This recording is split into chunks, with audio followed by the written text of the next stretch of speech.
Alright, welcome back to the SuperCoach Alpha channel. In this video we're going to look at the AFL round 14 review. So as you can see there, 1,935 for this week, which looking at my league I thought was pretty good, but top 20% was probably a bit down on what we were hoping for, and did slide slightly in the rank. If we have a look at the team, we'll see if we can work out where it went wrong. So just having a quick look through the team here. We got four, well, 8 there, so 14. So we did get 20 scores, so we definitely didn't get the -1, which was nice, and didn't get Eddie Ford's 30, I'm pretty sure. So everyone else was in the count. So Tommy Stewart with a 91 this week.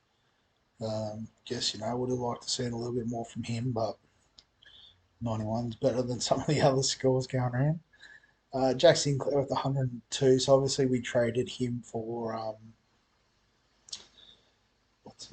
Jack Siebel a couple of weeks ago, and I think that trade's worked out really well so far. He's beat Zeeble pretty comfortably both weeks.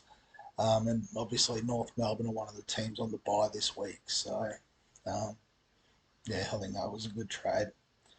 Harry Sheasel, another 100. It's great to see him back in the tons.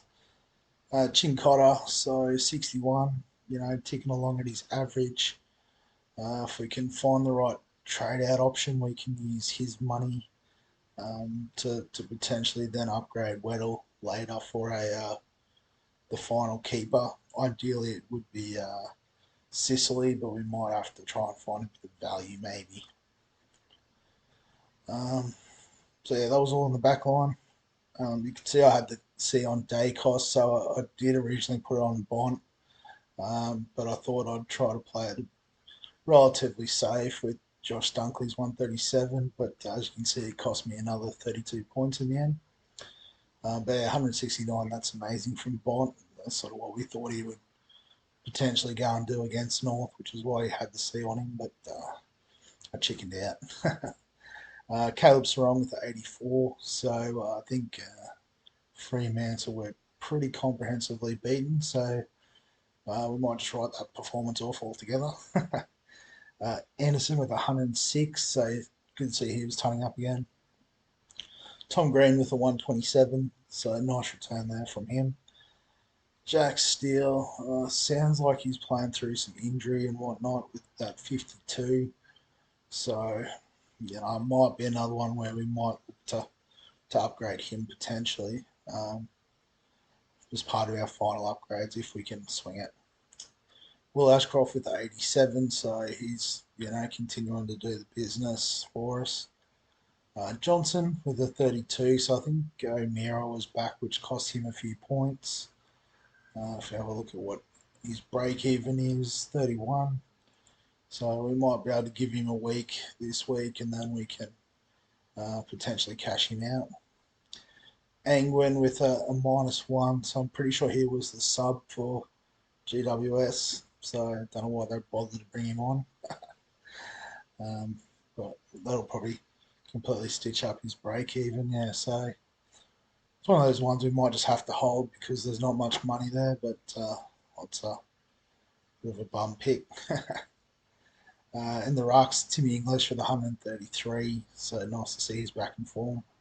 And Ryan Marsh with the 90, obviously missed out on some points there. I could have had Briggs, who's just killing it, still with that 129.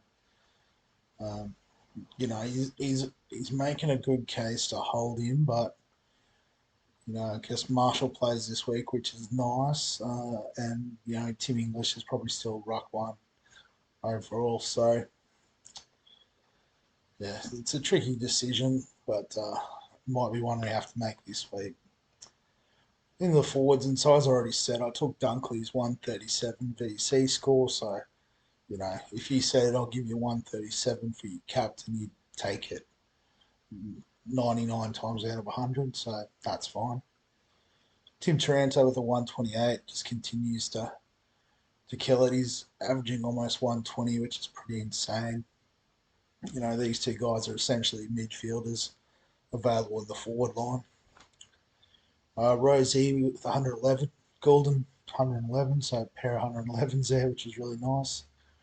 Bailey Humphrey with the 74, so he's, doing the business for us. His money might be about to dry up, with a break even of 61. Although against Hawks, he might do okay. And Eddie Ford with a 30, so I'm pretty sure his money making is, just about done. So he's made us 120k, which is really nice, especially, in the lack of money elsewhere. All right, so that's the team and how it went. Just do a quick optimize is probably the quickest way.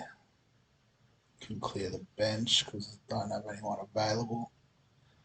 So just having a look, we've got full defence.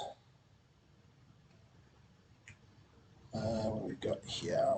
All except for Constable. So what's that? I can't think. 7. Although Oliver should be right to go, nor the injured symbol. So we do have full midfield. So what's that? 6 and 8, 14, 15, 16, 17, 18. So we have 18, which is possibly better than some other players. So then, I guess what we do. So I am recording this just as it all opened. I was just having a look to see how it went, and I noticed that some of the stuff had started to open up. So I thought, well, just do the video now. um, all right. So I guess in terms of downgrades, probably the one that I was on off was marriage for Ford. So let's just make that one happen. Uh, just filter by break even perhaps. So it should be relatively low.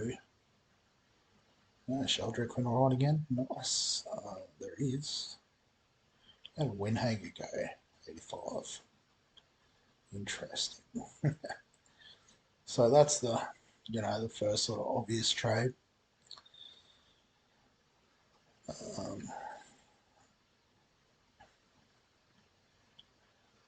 well, actually, I just realised I just hit the optimize to see the numbers, but probably what we should do, just undo the changes so it's a bit easier to work out for myself. But just go through and see how the full team looks, I suppose. So need to look at upgrading Weddle with Chincotta's money. So is Will Day? He should be in the back line. So then, actually, probably if we do that, we're pretty comfortable with the back line. We may need to swing Shees or forward or something like that. So I guess if we do that, might be a bit closer to reality. Yeah.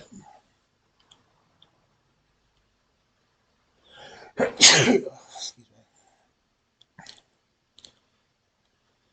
Yeah, so just I guess looking at the way the team sits, we've got this spot here, which is essentially reserved for Sicily once he's back from his suspension. So I don't think we need to worry too much about that this week. If we can trade Chincotta down, we could probably cash him out now. What's his break even like? 34, not a rush. Um, yeah, so and I think as well we'll try and trade for a defensive forward cheap option as like enough, so Sheasel can provide a bit of cover in the back line as well. Because I think we've got a bit of forward cover. Well, not really. It's pretty heavy on the mid only, but that's fine. Um, yeah, I guess if we go on with the plan to bring in a ruck forward swing as well, having Sheasel move back in defence could be a good option too. So yeah, I mean, if we add them up, we've got 900k or thereabouts. So that's easily Sicily and 2 downgrades. So what's that? 3 trades. Uh, so I guess problem here is we don't have that much money on the bench to really upgrade Ashcroft or even Steele. Um, so that's what I mean. We might not be able to get Sicily up here. And then in the forward line, just looking at it, we're not too far off being set, particularly if, we get Darcy Cameron in as that swing option. So I think all in all, it's looking pretty good. So, yeah, I guess in terms of the trades, if we do forward out for marriage, just go back to the break evens. Might be another obvious option here. Oh, Dave Robertson carving up, nice. Shoulder, no real defensive options, which is a bit annoying. But I guess that's also kind of okay.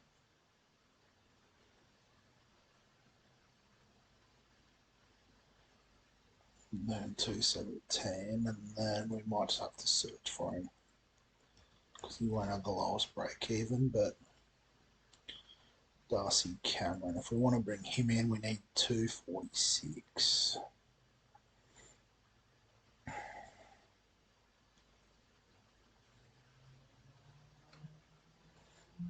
So I guess we could go Chincotta to Cameron. So I'll just get into that. So we'll trade Chincotta out, Constable back, Roberts back.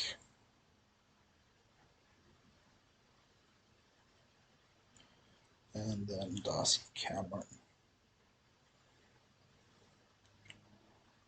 So I guess like the issue with this at the moment is we don't have the other piece of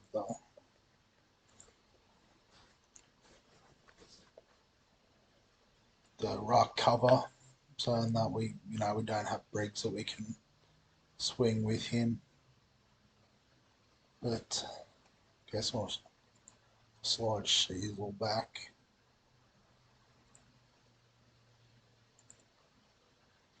Like that.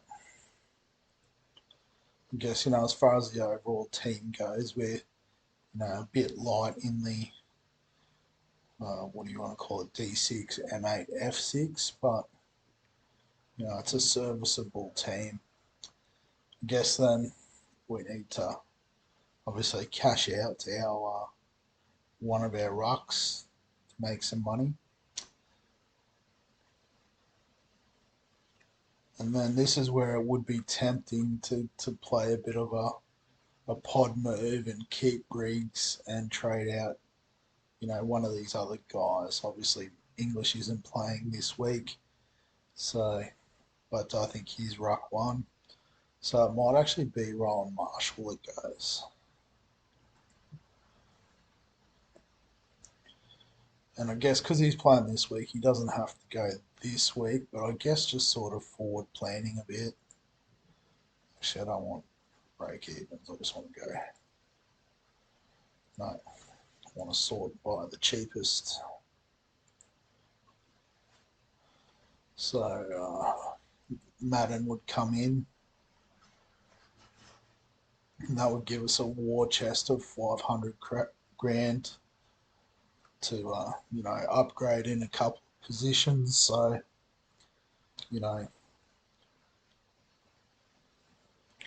it could be something like going, depending on his price, I'm not 100% sure, but it could be straight up to Sicily from, well, probably Angwin to Sicily. So with 5 trades left, we'd have full defence. Humphrey is a iffy F6, and then just try to fix up um, Steele and Ashcroft. So I mean, if we traded out Weddle and Mitchell, then yeah, so like those two would go with those two to upgrade, but that would then leave us with one emergency trade for the rest of the year. So Oh no, yeah, sorry, yeah, because after this one, we talked about upgrading Edwin to Sicily, and then yeah, 4 trades there. That's 5, isn't it? So, I mean, it is possible, but um,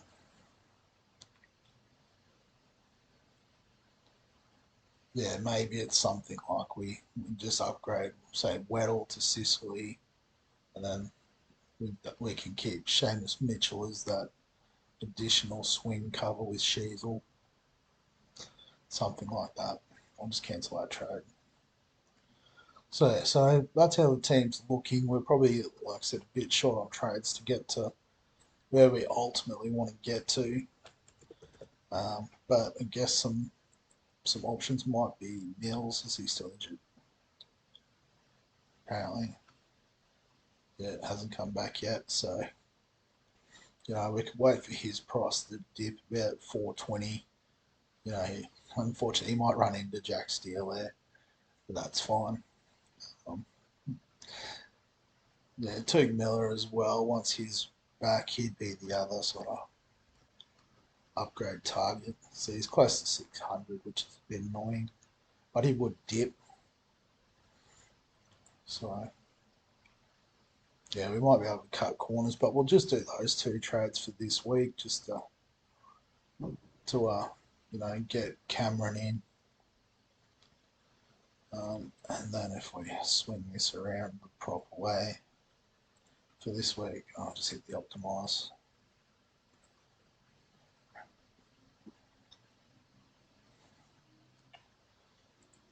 Oliver's in. I don't know why you insist on him not being in.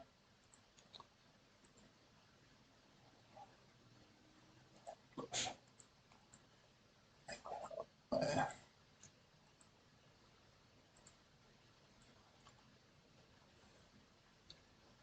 Push Roberts up there, just like having the full stack in the forward line there. Um, yeah, so just clear that. So yeah, with those 2 trades, we've now got full defense, 7 in the mids. So just missing Roberts and English, aren't we? So we've got 20 for this week, which is heaps. I think we're ahead of the game in terms of other players and whatnot. So then we just need to think about B, C, and C. So Geelong, Melbourne on Thursday night. So maybe Clary could come back into the vice captain conversation. I guess given how poor the Saints have been, could look at Dunkley. Captaincies later in the week. Collingwood, Adelaide. So they might cancel each other out a bit. Same sort of thing with Merritt and Sarong, maybe. Hmm.